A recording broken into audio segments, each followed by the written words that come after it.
Hello my dear students. अपने last video में हम लोगों ने एवोल्यूशन पार्ट 1 में कुछ टॉपिक्स को डिस्कस किया था। आज के वीडियो में पार्ट 2 में हम रेस्ट ऑफ द टॉपिक्स को पढ़ेंगे। अगर आपने उस वीडियो को नहीं देखा है पार्ट 1 वाले को, उसका लिंक मैंने डिस्क्रिप्शन बॉक्स में दे दिया है, आप वहाँ से चेक कर सकते हो, क्योंकि पार्ट 1 और पार्ट 2 को कंबाइन करके ही आप इस पूरे चैप्टर को कंप्लीट कर पाओगे। So students, welcome to my channel biology wit, और मेरा नाम तो आप जानते ही हो, आई एम योगिता गुप्ता। आपने मेरे चैनल को लाइक और शेयर तो करना ही है और कर भी रहे हो, और अगर अभी तक चैनल को सब्सक्राइब नहीं किया है तो प्लीज़ सब्सक्राइब करें और बेल आइकन को प्रेस करना मत भूलिए, क्योंकि जब जब मैं न्यू वीडियोस डालती रहूं आपको नोटिफिकेशंस मिलती रहें। और बच्चों, आपने मुझे कमेंट्स करके ये भी बताना है कि आप और कौन से टॉपिक्स पे मेरे से वीडियोस चाहते हो। सो आइए आज की क्लास स्टार्ट करें। आज फर्स्ट टॉपिक जिसे हम पढ़ेंगे वो है एडेप्टिव रेडिएशन।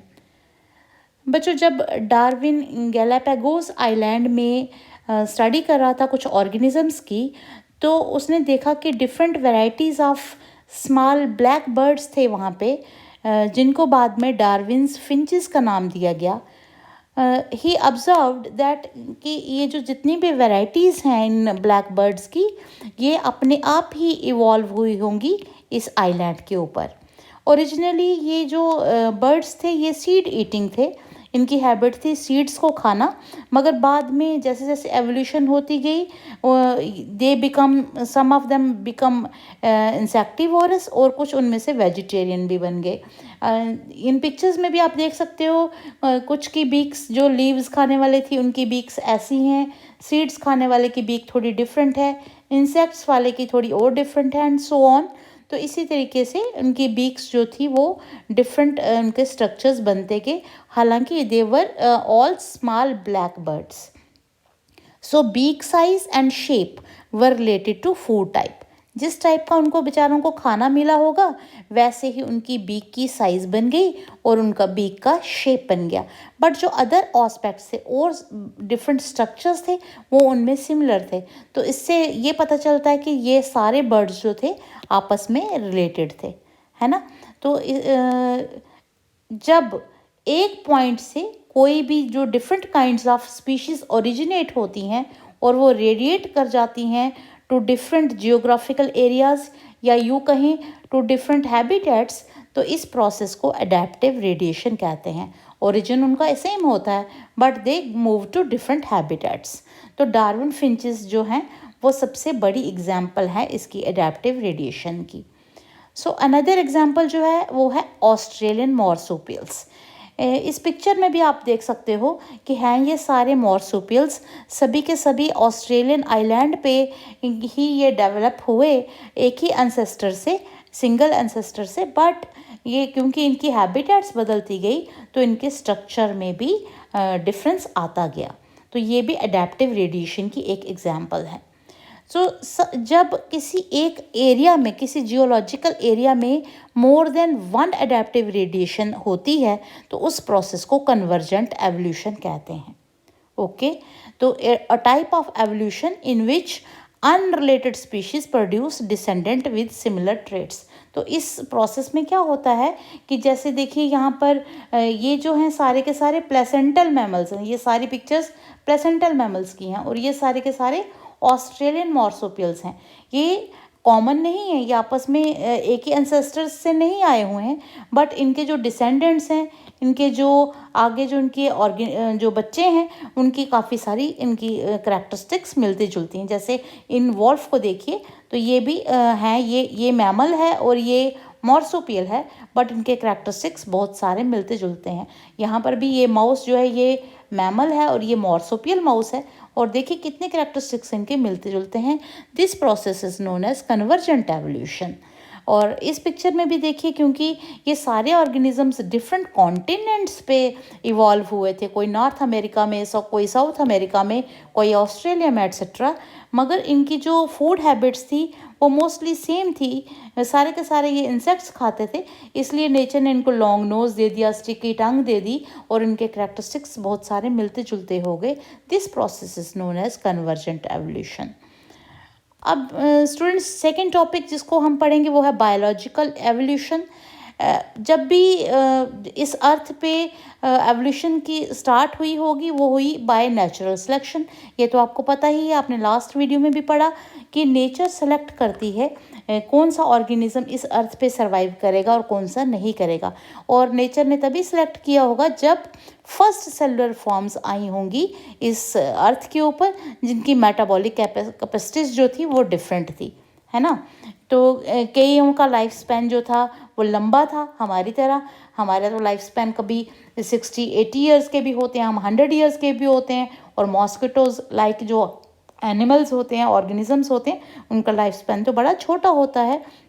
तो अपने अपने तरीके से नेचर ने सेलेक्ट किया होगा। तो इसकी हम एक एग्जांपल ले लें कि फॉर एग्जांपल अगर हमने एक कहीं किसी मीडियम के ऊपर कुछ माइक्रोब्स को ग्रो किया हुआ है, कुछ बैक्टीरिया को ग्रो किया हुआ है, फॉर एग्जांपल उस कॉलोनी का नाम अगर हम ए रखें, तो किसी फूड कंपोनेंट को वो खाकर वो उनकी कुछ वैरायटीज़ जो हैं वो ग्रो कर रही हैं, और अगर हम उस फूड कंपोनेंट को अचानक से कुछ थोड़ा सा चेंज कर दें जिसके ऊपर वो ग्रो कर रहे हैं, तो सारे के सारे जो ऑर्गेनिजम्स होंगे वो ग्रो करना बंद नहीं करेंगे।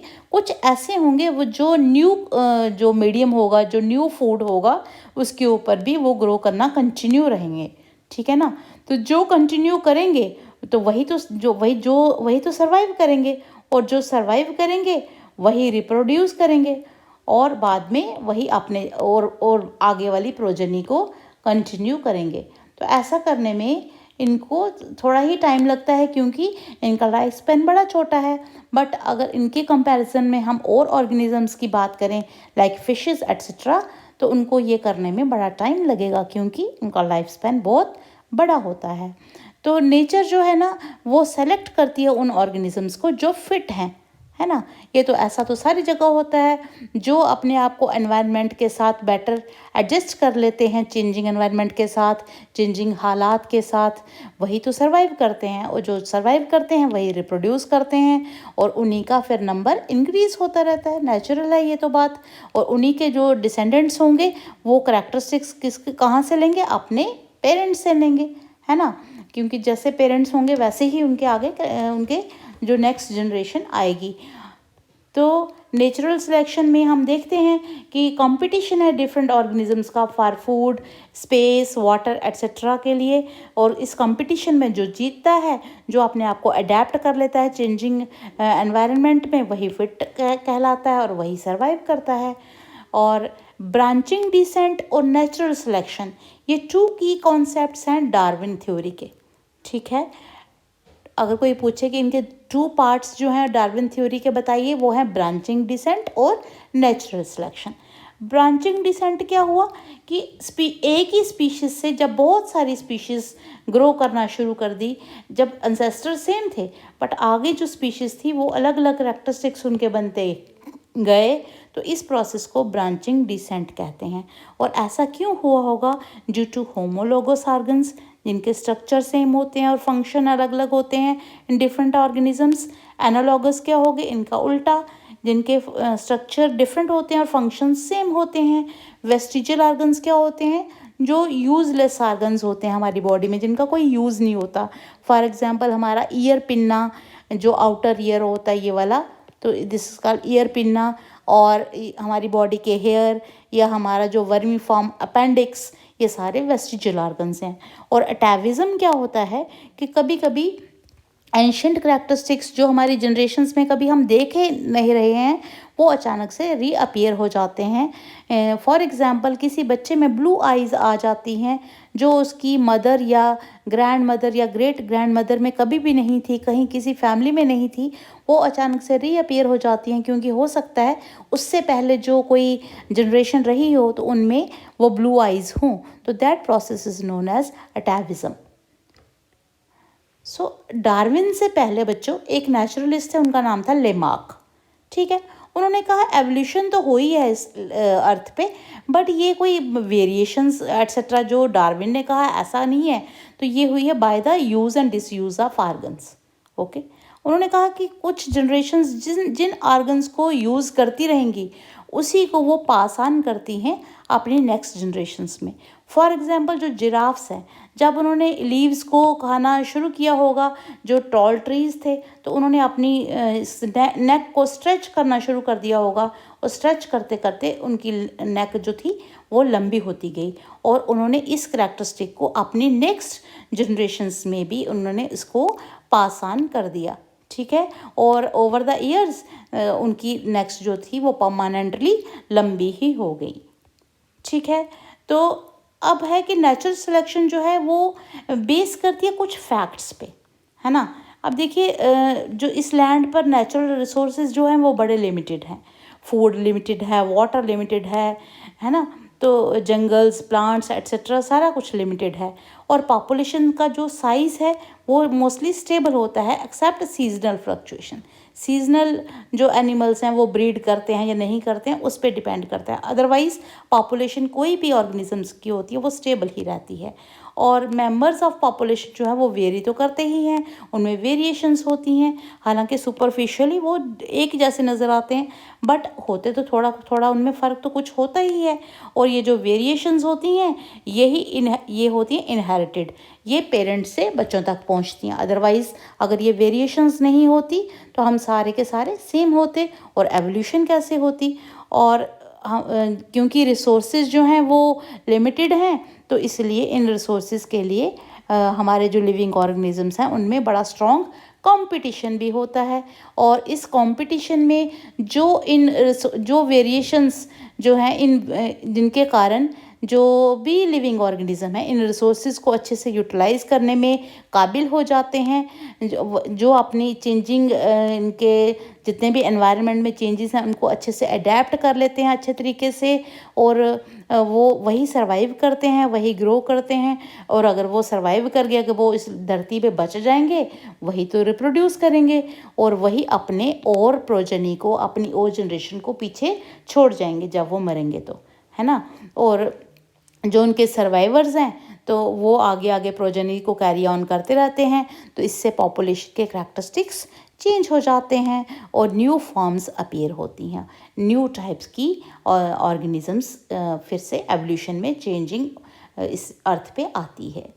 जो ह्यूगो डी वरीज थे, उन्होंने first decade of 20th century में कहा, जब वो एक प्लांट को स्टडी कर रहे थे जिसका नाम है इवनिंग प्राइमोस, उन्होंने कहा कि म्यूटेशंस के कारण ही एवोल्यूशन होती है। ठीक है, उन्होंने कहा डार्विन जो कह रहे हैं कि वेरिएशंस के कारण होती है, वो तो एक बड़ा स्मॉल और बड़ा स्लो प्रोसेस है, इसके कारण एवोल्यूशन नहीं आई, म्यूटेशंस के कारण इस लैंड पर एवोल्यूशन आई। और म्यूटेशंस जो होती हैं वो रैंडम होती हैं और डायरेक्शन लेस होती हैं। ठीक है, और उन्होंने कहा कि म्यूटेशंस के कारण ही डिफरेंट काइंड ऑफ स्पीशीज़ भी पैदा होती हैं, और इस प्रोसेस को उन्होंने कहा saltation. Saltation means single step large mutation, कि एक ही स्टेप में एक ही छलांग लगाकर एक जो ऑर्गेनिज्म है उसके करैक्टरिस्टिक्स में चेंज आ जाता है, ना कि क्रीपिंग, जैसे कि डार्विन ने कहा कि स्लोली स्लोली कोई भी ऑर्गेनिज्म में चेंज आता है।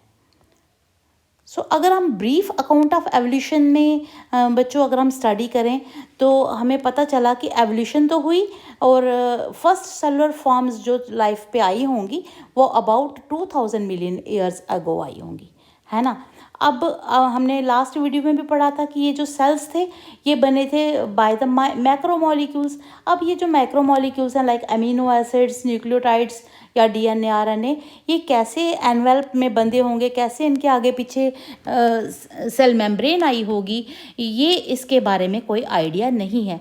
हो सकता है कि इनमें से कुछ सेल्स जो थे वो रिलीज़ करते होंगे oxygen like the process of photosynthesis, और स्लोली ये जो सेलुलर फॉर्म्स बनी सिंगल सेल वाले, ये they become multi cellular life forms. Now by the time of 500 million years ago invertebrates आ गए, ठीक है, और उसके बाद आई jawless fishes about 350 MYA means million years ago. उसके बाद about 320 million years ago seaweeds और कुछ प्लांट्स भी आ गए। बच्चों एनिमल्स के आने से पहले प्लांट्स जो थे वो इस लैंड के ऊपर वाइड स्प्रेड थे, ठीक है। तो इसका मतलब फर्स्ट ऑर्गेनिज्म कौन आए थे इस लैंड पर, इस धरती पर, इस अर्थ पर, वो थे प्लांट्स। अब जो फिश थी with stout and strong fins, वो लैंड पर भी मूव कर सकती थी और वो वाटर पे भी वाटर में तो जाती ही थी। तो ये दोनों करैक्टरिस्टिक वाली fish I about 350 million years ago. In 1938 south Africa में एक फ़िश को पकड़ा गया बाय द साइंटिस्ट जिसका नाम था सिलेकैंथ। ये सोचा गया कि ये जो फ़िश थी ये एक्सटिंक्ट हो गई थी, ये फॉसिल है, बट ये इन फिशेस को कहा जाता था लोब फिन्स, और ये एंसेस्टर्स थे किसके, जो आज के एम्फीबियंस थे। ये फर्स्ट एम्फीबियन थी जो लैंड पे भी रहती थी और वाटर में भी रहती थी, ठीक है। और ये आज के फ्रॉग्स और सैलमेंडर्स जो हैं ये इन्हीं के आगे डिसेंडेंट्स हैं, इन्हीं के बच्चे हैं। नाउ जो एम्फीबियंस थे, जो लैंड और वाटर में रहने वाले एनिमल्स, बाद में वो बन गए रेप्टाइल्स और उन्होंने थिक शेल्ड एग्स देना शुरू कर दिया, ठीक है। टर्टल्स, टॉर्टाइज और जो क्रोकोटाइल्स हैं वो मॉडर्न डे डिसेंडेंट्स हैं, वो आज के ज़माने के उन रेप्टाइल्स के आगे की जनरेशन्स हैं। और 200 मिलियन ईयर्स अगो रेप्टाइल्स जो थे वो डिफरेंट साइजेस के थे, डिफरेंट शेप्स के थे, और वो इस अर्थ पे बहुत ज़्यादा थे। उस टाइम पर टेरिडोफाइट्स भी थे, जाइंट फर्न्स, जो बाद में वो गिर गए और वो बन गए, उनकी कोल डिपॉजिट्स बन गए, उनके फॉसिल्स बन गए। अब उस टाइम पर लैंड रेप्टाइल्स जो थे, लैंड पे रहने वाले जो रेप्टाइल्स थे, उनमें से कुछ मूव कर गए बैक टू वाटर, और वो फिश लाइक करैक्टरिस्टिक्स ताकि उनकी बन सकें। और उनमें से एक है इक्थियोसारस, जो 200 मिलियन ईयर्स एगो जो बाद में वाटर में मूव कर गई और उसने फिश जैसे करैक्टरिस्टिक्स अडॉप्ट कर लिए, ठीक है। जो लैंड पे रहने वाले रेप्टाइल्स थे उनमें सबसे बड़े थे वो थे डायनासोर्स, ये तो आपको पता ही है, मूवीज़ में भी आप देखते हो, कार्टून्स में आप देखते हो। और सबसे उनमें से जो बिगेस्ट डायनासोर था वो था टायरेनोसॉरस रेक्स। ये बच्चों एग्जाम में बहुत बार पूछे जाते हैं क्वेश्चंस, इनके नेम्स और एमसीक्यूज, इसलिए आपने इनके नेम्स को और इनके ईयर्स को कि किस टाइम पे ये इवॉल्व हुएंगे आपने इनको लर्न करना है। और ये जो टायरेनोसॉरस थे ये 220 फीट इन हाइट थे और उनके बहुत बड़े बड़े डेंजरस टीथ थे जिनको देख कर डर लगता है, आप मूवीज़ में भी देखते हो। About 65 million years ago dinosaurs अचानक से बच्चों डिसअपियर हो गए। हमें नहीं पता ट्रू रीज़न क्या था, कईयों ने कहा कि क्लाइमेटिक चेंजिंग आई होगी, या फिर कई कहते हैं कि नहीं भाई ये बर्ड्स में इवॉल्व हो गए। जो भी है, डायनासोर आज की डेट में कोई भी अर्थ पे एग्जिस्ट नहीं करते हैं, सिर्फ उनके फॉसिल्स को देख के ही ह्यूमन ने ये उनका स्ट्रक्चर्स को डिज़ाइन किया हुआ है। और स्मॉल साइज रेप्टाइल्स उस एरा के आज भी एग्जिस्ट करते हैं। फर्स्ट मैमल्स बच्चों जो थे, जो इस लैंड पे आए होंगे, मैमल्स तो आपको जानते ही हो कि वो एनिमल्स होते हैं जो बच्चों को बर्थ देते हैं and they suck their milk to their young ones. First mammals जो थे वो लाइक श्रीव्स थे, वो चूहों की तरह, माउस की तरह थे। उनका बड़ा चोंच जैसा नोज़ था, उनकी आइज़ बड़ी स्मॉल थी, और and their body was covered with fur, उनकी बॉडी के ऊपर बाल थे। और उनके फॉसिल्स जो हैं आज भी बड़े स्मॉल साइज़ के मिलते हैं। देवर वीवी पैरिस, वो बच्चों को बर्थ देते थे और उनके बच्चे मदर की बॉडी के अंदर ही प्रोटेक्ट होते थे जब तक उनका बर्थ नहीं हो जाता। They were very very intelligent in sensing, और वो डेंजर को अवॉइड करने में भी उनमें बड़ी एबिलिटी थी। अब जब कॉन्टिनेंटल ड्रिफ्ट हुआ होगा बच्चों, तो उससे क्या हुआ, साउथ अमेरिका ज्वाइन हो गया नॉर्थ अमेरिका के साथ। तो ऐसे ही एनिमल्स भी आपस में, जो फौना थे, जितने भी डिफरेंट काइंड ऑफ एनिमल्स थे, उनका भी आपस में वो मिक्स हुए होंगे। और आज भी कुछ ऐसे एनिमल्स हैं जो बिल्कुल वाटर में ही रहते हैं, हालांकि वो मैमल्स हैं, वो बच्चों को बर्थ देते हैं, जैसे ये वेल्स हैं, या ये डॉल्फिन्स हैं, या सील्स हैं, या सी काउज हैं। ये सब मैमल्स हैं but they live in water. अब इन सारे मैमल्स में बच्चों जो मोस्ट सक्सेसफुल स्टोरी है एवोल्यूशन की, वो है किसकी, हमारी, वो है मैन की, क्योंकि लैंग्वेज स्किल्स, हमने बोलना सीखा, हमें कॉन्शियसनेस है, हमें समझ है हर बात की, अच्छे बुरे की हमें पहचान है, वो बाकी एनिमल्स में नहीं हुई। तो ये सबसे सक्सेसफुल स्टोरी जो है वो है मैन की।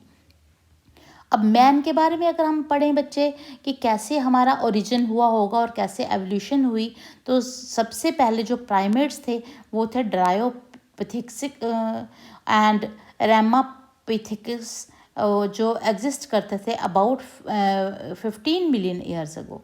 ठीक है, और ये हेरी थे और ये गोरिल्लास की तरह और चिंपैंजीज की तरह चलते थे और उनका स्ट्रक्चर भी वैसा ही था। जो रेमापिथेकस था वो मैन लाइक थे और जो ड्रायोपिथेकस थे वो ज़्यादा जो थे वो एप लाइक थे। ये देखिए यहाँ पर इस पिक्चर में ये थोड़े मैन लाइक नज़र आ रहे हैं। अब कुछ फॉसिल्स जो हैं, जो मैन की बोन्स हैं, वो इथियोपिया और टंजानिया से भी मिली और उससे हमें पता चला कि ईस्टर्न अफ्रीका में about 3 to 4 million years ago man like primates चलते होंगे और वो कोई 4 फीट से ज़्यादा लंबे नहीं थे।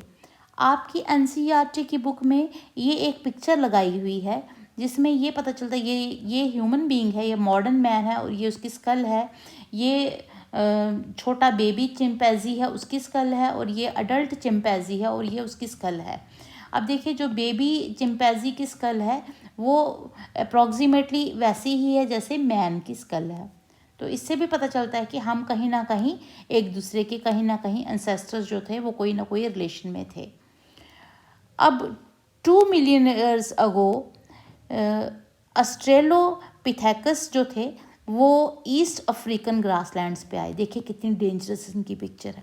They hunted with stone weapons, उन्होंने शिकार करना सीख लिया पत्थरों के वेपन से और वो फ्रूट्स खाते थे उनकी। मगर उसी टाइम पे कुछ बोन्स ऐसी भी मिली जो डिफरेंट थी, तो उन बोन्स से हमें पता चला कि ये जो क्रिएचर था वो फर्स्ट ह्यूमन लाइक था। ठीक है, और ये होमिनिड थे।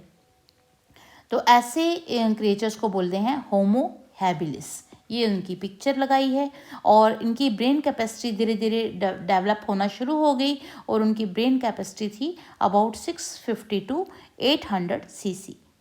ठीक है, they probably did not eat meat, वो मीट नहीं खाते थे शायद, पक्का तो नहीं पता। अब वो जो होमो इरेक्टस थे उनके फॉसिल्स मिले जावा में इन 1891, तो उनसे फॉसिल से पता चला कि जो होमो इरेक्टस थे वो अबाउट 1.5 मिलियन ईयर्स अगो वो आए होंगे इस अर्थ पे। उनकी ब्रेन की कैपेसिटी थी 900 cc और वो शायद मीट ईटर थे। नेक्स्ट है नियंडरथल मैन, वो जिनका ब्रेन जो था और डेवलप हो गया, वो 1400 cc वाला ब्रेन लेके डेवलप हो रहे थे और वो थे near east and central Asia और वो अपनी बॉडीज़ को प्रोटेक्ट करते थे। वो कुछ भी लपेट लेते थे, इनकी स्किन्स, एनिमल्स की skins etcetera, and they buried their dead. वो अपने जो उनके रिश्तेदार, जो उनके घर के बंदे, जब उनकी डेथ हो जाती थी वो उनको दफना देते थे लैंड के अंदर, बरी कर देते थे। अब आई जो मॉडर्न मैन है, जो है होमोसेपियन, है ना, तो वो they arose in Africa and moved across the continents. पैदा कहाँ से हुए? वो अफ्रीका से, और वो फिर आगे बहुत सारे कॉन्टिनेंट्स में मूव कर गए और उन्होंने different races, different kinds of homo sapiens. देखिए डिफरेंट कॉन्टिनेंट्स के जो आज के भी मैन हैं, देखो कितनी शक्लें, साउथ अफ्रीका वाले हमारी तरह थोड़ा ना होते हैं, या ये जो यूरोपियंस हैं वो हमारी तरह नहीं होते हैं, क्योंकि ये अलग अलग रेसेस हैं, अलग, मगर हैं तो सारे होमोसेपियंस। तो प्री हिस्टोरिक केव आर्ट जो था वो डेवलप हुआ केव्स में, जब वो रहते थे एनिमल्स, ये मैन, तो उन्होंने ये स्टार्ट किया अपना आर्ट बनाना 18,000 ईयर्स अगो, और agriculture I 10,000 years back only, और फिर धीरे धीरे ह्यूमंस ने सेटल होना स्टार्ट कर दिया, एक ही जगह रहना शुरू कर गए। और मॉडर्न होमोसेपियन तो अभी 75,000 से लेके 10,000 ईयर्स एगो के बीच में आया होगा। और बस rest of what happened is a part of human history of growth and decline of civilizations. कितनी सिविलाइजेशंस आई और गई, कितनी सिविलाइजेशंस ग्रो हुई गई, कितनी सिविलाइजेशन डिक्लाइन हुई, और धीरे धीरे धीरे धीरे आज का मैन जो चिंपैंजी लाइक था, जो 4 लिम्स पे चलना शुरू हुआ था, आज कंप्यूटर नोइंग एक फुल टेक्नोलॉजी नोन और पूरे ब्रेन के डेवलपमेंट के साथ पूरे वर्ल्ड के ऊपर वो अपना राज करना जानता है। सो बच्चों, this was all about today's chapter. I hope आपको अच्छे से समझ आया होगा। अपने नेक्स्ट वीडियो में फिर से मिलेंगे। Till then, bye bye.